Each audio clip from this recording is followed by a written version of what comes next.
It's me alone this time because, well, I'm at home, so. But before we begin with this episode, I guess, let me just say I'm sorry for the last video that was uploaded today in case you were annoyed by me and Eric. We talked a lot longer than I thought we did, and a lot more, so if it annoyed you, I'm sorry. I try to avoid that, but sometimes I get carried away and I end up doing it without realizing it. Like all the times I scratch my nose or something, if I rewatch the video, I'm like, wait, I did that? So yeah, if you were annoyed by it, I'm sorry, and for the future videos, I'll try to keep that down as much as possible. Alright, so without any further ado, let's begin. Nostalgia Critic. I kind of want to be a part of this guy's group because I actually feel like I can contribute a lot to it as Giopp do Meister.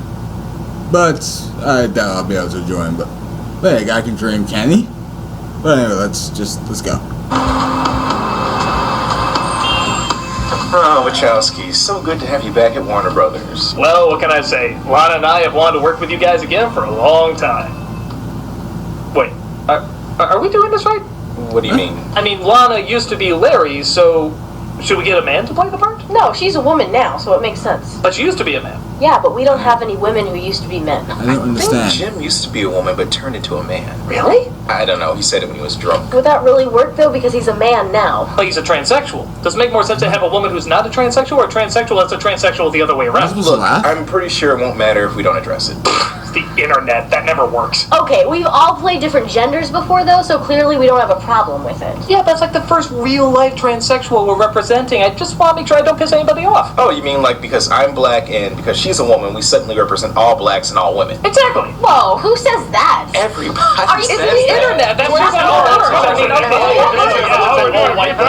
I apologize for losing track of this sketch. We're going to assume that you just want to see a review of Jupiter Ascending. Please note that we do not discriminate against the Wachowskis for anything except that they made Jupiter Ascending. We now return to a hopefully more focused routine. Thank you. So, Wachowskis, what did you have in mind? Well, something big and expensive. Big shot. You know Star Wars The Phantom Menace? Oh, that gigantic piece of... Awesomeness? We loved it too. That's why we want to do a film exactly like that. Except we want to replace all the boring dialogue and exposition.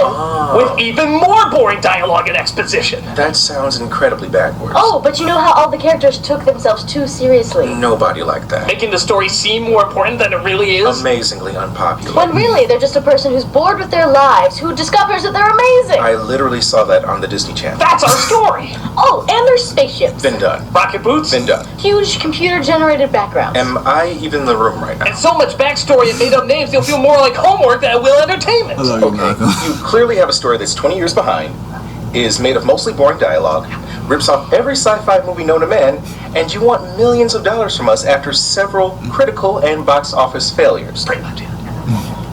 How the hell did you get money from us? 170 million sound roll wrong? Good. I like that callback. That's like his new intro. I like doing shit like that.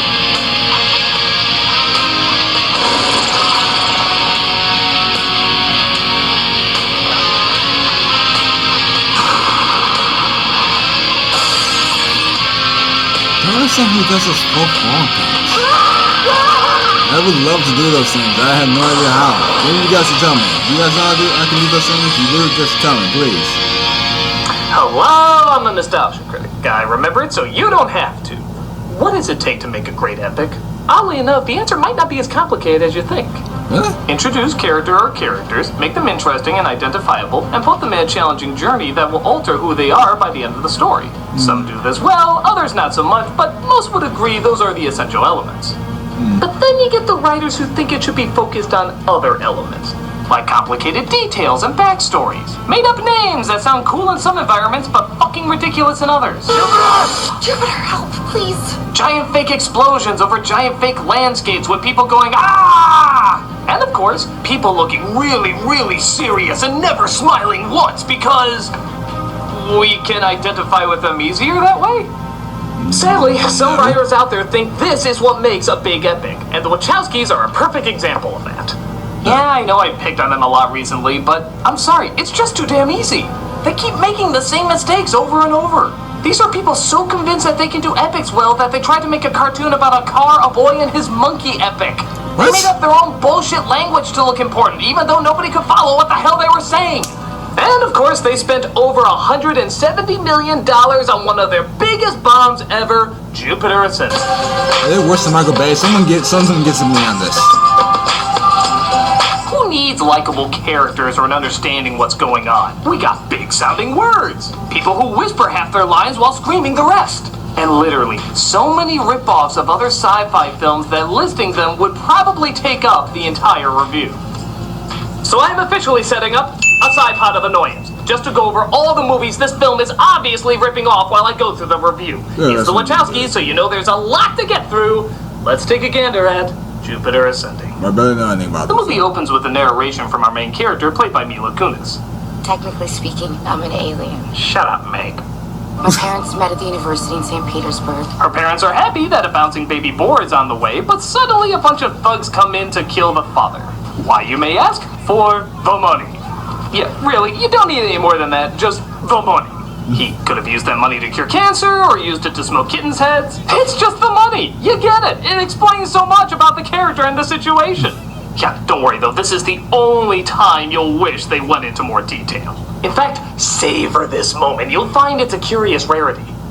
Somewhere in the middle of the Atlantic, she pushed me out. I was born without a country, without a home. Without a script either. With Jupiter rising at 23 degrees ascendant. This is supposed to mean that I am destined for great things, and that I will find the one true love of my life. No, it still sounds stupid. You could say that name means dinosaurs fighting sharks with laser nipples. It's still never gonna fly. I think it's a good name. Who are you? The voice actress for Sailor Jupiter? What? How random. What was the point of that? So naturally, a beautiful woman named Jupiter gets the only job a beautiful woman named Jupiter would get. Janitor. I hate my life. If only high-paying jobs favored hot people.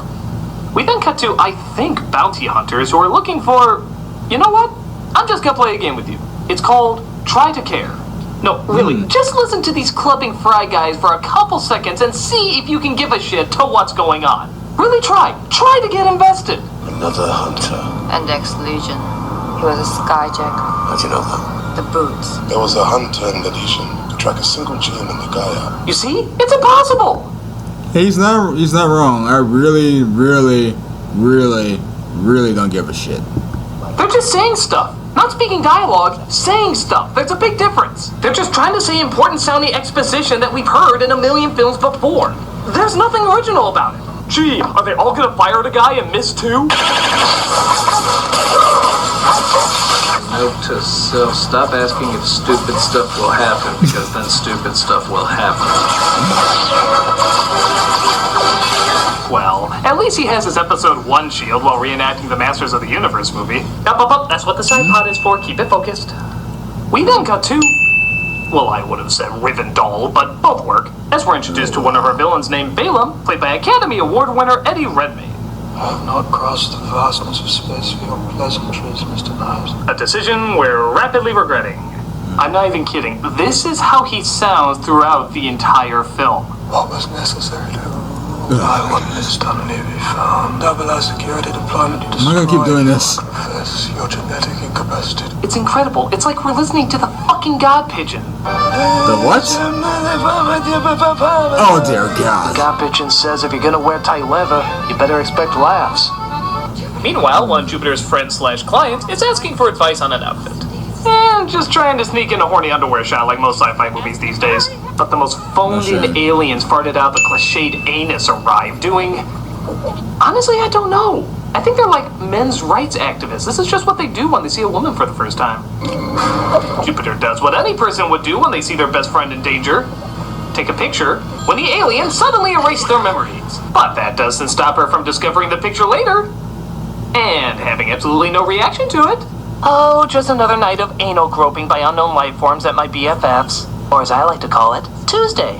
But Jupiter can't think of this now, as she's going to a fertility clinic to get some extra money to buy a telescope. No, really, that's one of the subplots. Why is it that you get 10 grand and I get 5? I mean, I'm not gonna keep making faces. Oh my gosh. And just to be clear, this is the comedic part of the film, folks. This is so Get it? spectacularly Where the bad. aliens attack again, even though they probably could have just done this the last time they saw her.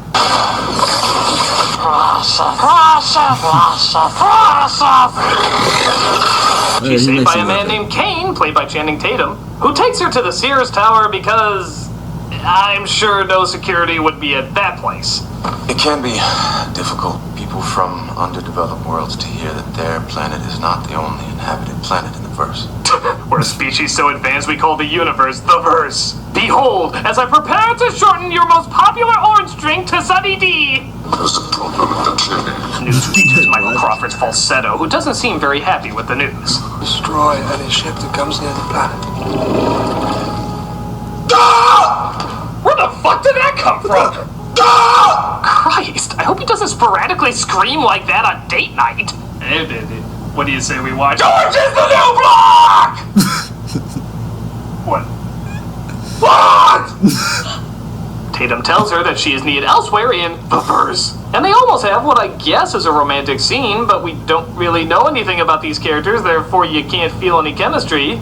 So I'll just point out how they're ripping off Superman Returns. But hey, at least we now know somebody watched Superman Returns. But more Callista Flockhart aliens are on the prowl, and they have actually a pretty decent chase throughout most of Chicago. But it goes on for so fucking long that you wish they would bump into better Chicago action scenes. Look out for the Joker!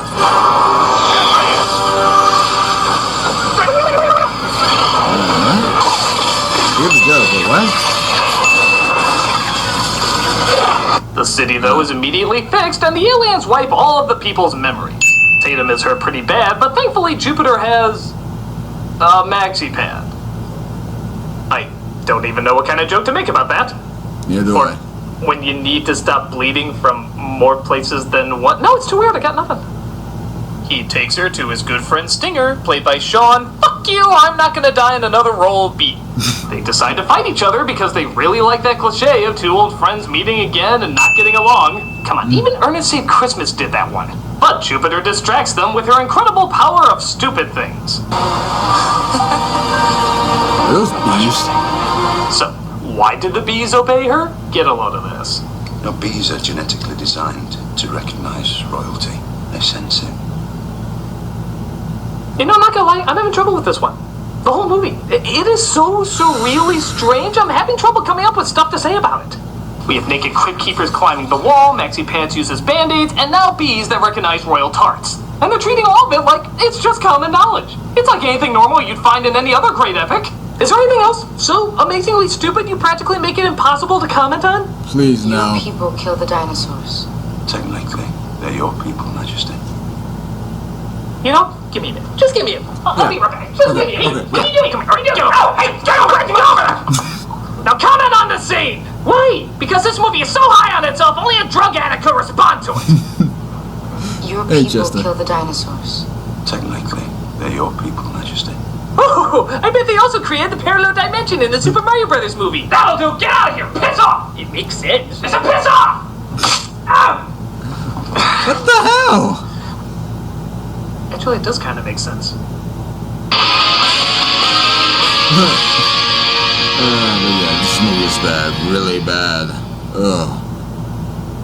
I forgot about it. Now I'm being mind-blowed.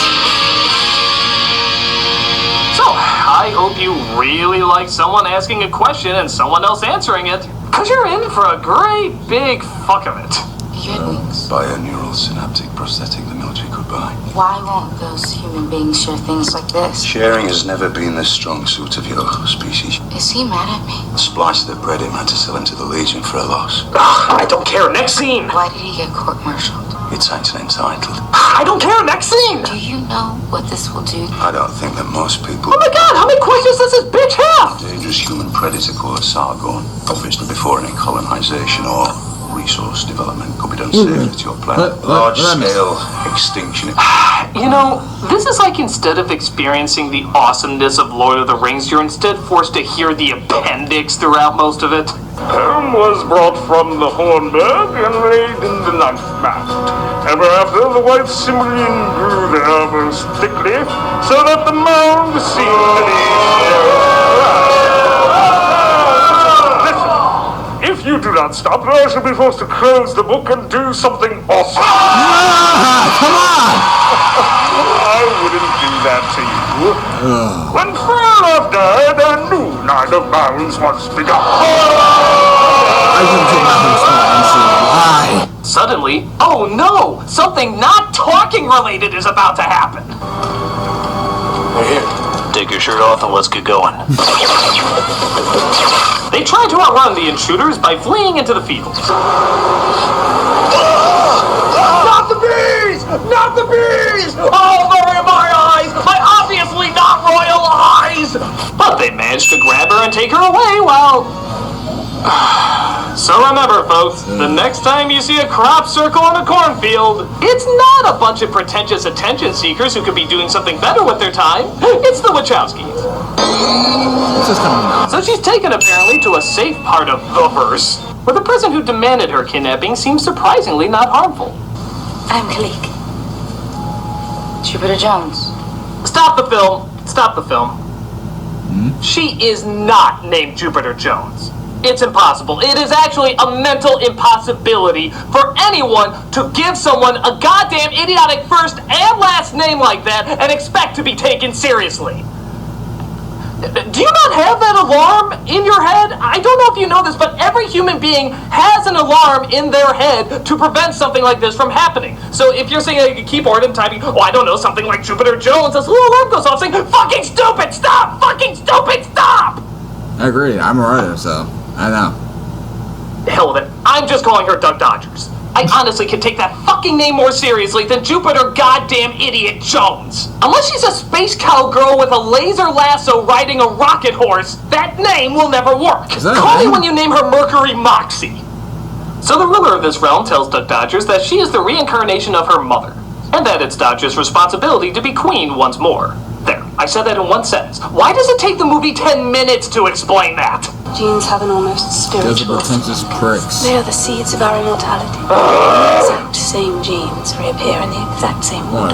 It is for us what you would call reincarnation. My mother was born before your first cities were built. The difference between us is our knowledge. This movie is like school. I'm in fucking school! It's common for people in the first estate to leave a trust for any potential recurrence. And now Balem owns the title to Earth. Once you claim it, the Earth will belong to you. Mr. Critic, what did we just say? Oh, government, space gargoyles, live long and prosper? See me after class. Oh.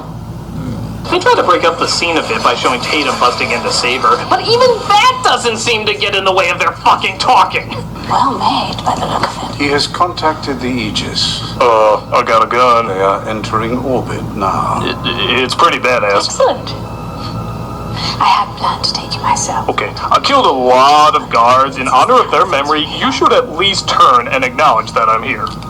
Tatum finds out her kidnappers aren't evil, thus him and Duck Dodgers share what I guess is a romantic moment as he talks about his wolf-like qualities. I'm a splice. You don't understand what that means, but I have more in common with the dog than I have with you. I love dogs. I've always loved dogs.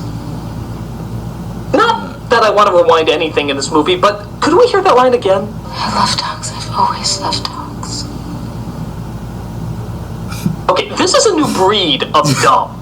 Like, this is kind of a discovery. If you were to take the pretentious awkwardness of Shyamalan and mix it with Uwe Boll's incomprehension of reality, you would have this brand new species of fuckery. We are tampering with terrible that has never been tampered with before. We are witnessing the birth of new dumb. Pretty much. It's actually kind of beautiful.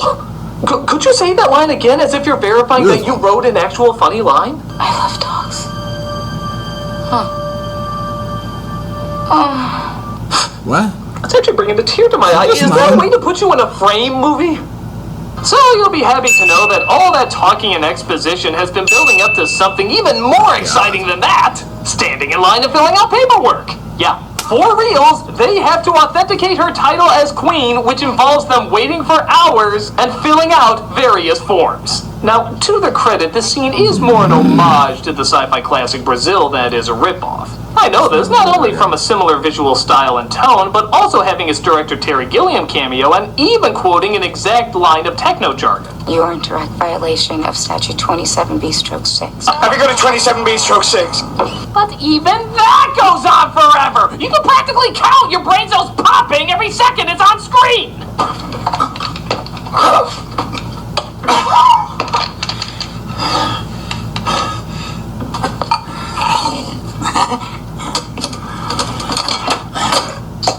$32, $33, $34. So she gets her stamp of queeniness. Sniff it, it smells like lemon. When Duck Dodger suddenly realizes, maybe she doesn't want to be queen. Yeah, good timing to come to that conclusion.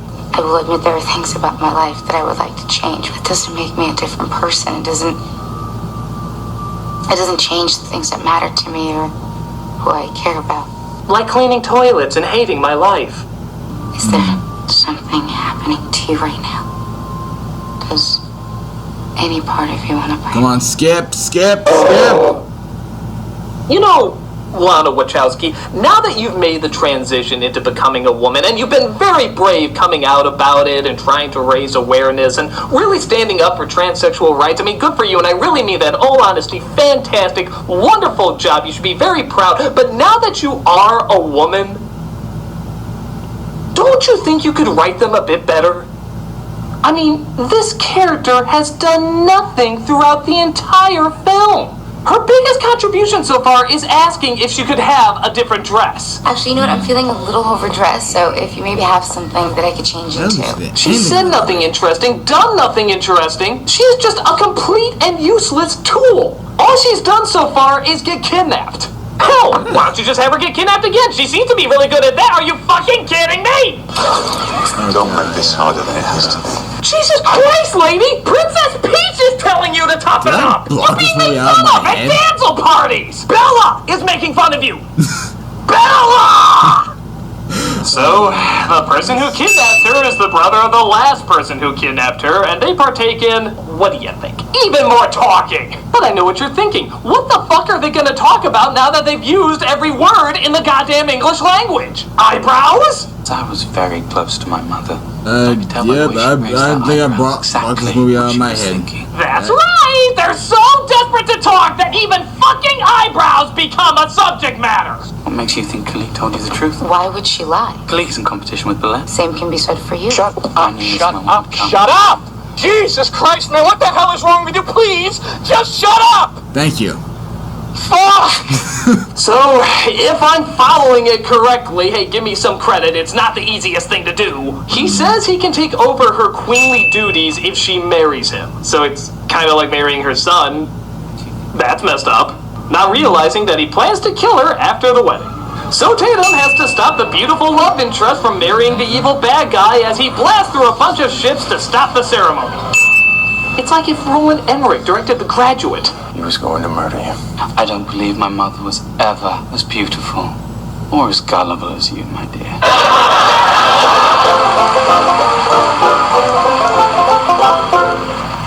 Well, that was a complete waste of time. What are we gonna do now? Okay, I'm just gonna give you a heads up. You need to be sitting down for this. I'm not even kidding. If you're standing up or you're walking, looking at this on your phone or a tablet or something like that, you need to sit down. Because this is actually kind of amazing. It's actually kind of beyond belief what they do next. Are you ready? Are you sitting down? You comfortable? You need a pillow or something? You're good? Okay. I can't remember. What did they do? What did they do next? The exact same goddamn thing again.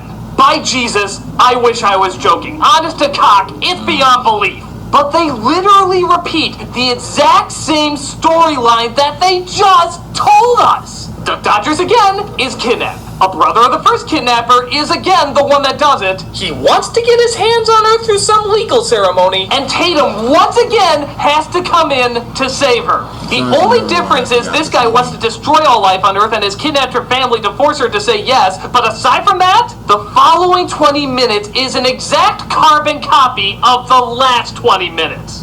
Oh my God! I should be angry. I should be fuming with rage that they actually thought they could take the exact same plotline they just fucking gave us and give it to us again, insultingly thinking that we somehow wouldn't notice! Because apparently viewers are morons. There. That I just said what all corporate people think. You don't think they think that you have not been paying attention. But at this point, it doesn't matter. I am watching Valhalla fall. It's so grand in its destruction, so puzzling in its death, so divine in its failure, that it really is a mind-blowing spectacle to behold. It is beautiful and heinous all at the same time. An incredible mixture of birth and Armageddon. All we need to top off this explosion of mediocrity is a performance so bad it will be our Brunhilde riding the winged horse into the flames. Eddie, will you be our Brunhilde? My mother told me. Like killing people? I create life! My will is done. Yep, the majority of this final act all belongs to him. And by God, does he do well at whispering that final nail into position and screaming it down into the coffin? It is quite literally a miracle of bad. My mother made me understand that every human society is a pyramid. Is that why you killed her? How dare you! You know, as entertaining as he is, I really do have to ask, how could this performance come from an Academy Award winner? You don't understand, Critic. It's so I could join the League. The League? Yes, the League of Good Actors who give one batshit crazy performance. What, that's a thing? Oh yes. Every talented actor has to give at least one totally awful performance in their lifetime. Remember Jeremy Irons from Dungeons & Dragons? I've won so many awards, it doesn't matter what I do. Or how about Glenn Close from 101 Dalmatians? Oh, it's rough losing your dignity if you get to do an evil laugh. That's what drew me to it. Michael Sheen? Only to those who nominated me for Frost Nixon, but to the rest of the world and the crazy ass from Twilight who went. Speaking of actors who were in Frost Nixon. Oh, Frank Langella, you're in here too? Yes, in one of my favorite roles, as Skeletor. Because, as we all know, the higher the screen, the higher the paycheck!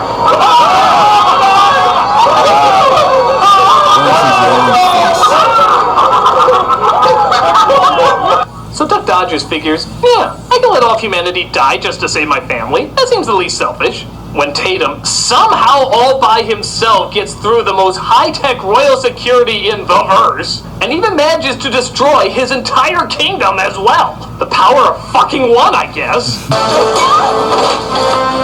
Is this familiar, Mother? Is this a trick question?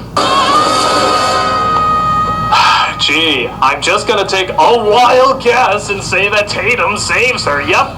It's okay though, he wants to take her to yet a fourth sibling who wants to marry her and take control of Earth as well. They're kinda like Starbucks around here. I want to open the door for something. So Duck Dodgers finally decides she can be queen at home while also cleaning toilets.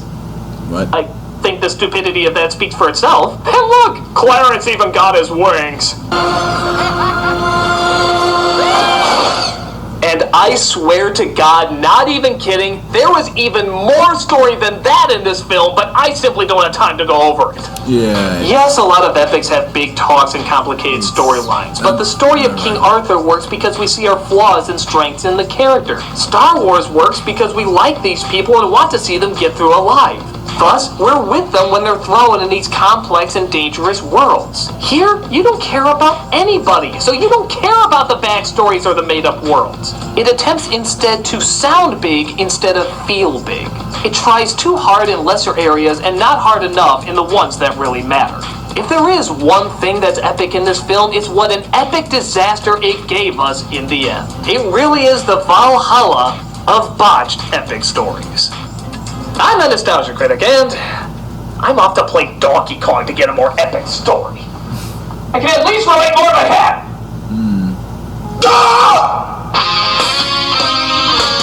Well, yeah, that was Jupiter Ascending, and I'm beginning to remember that movie.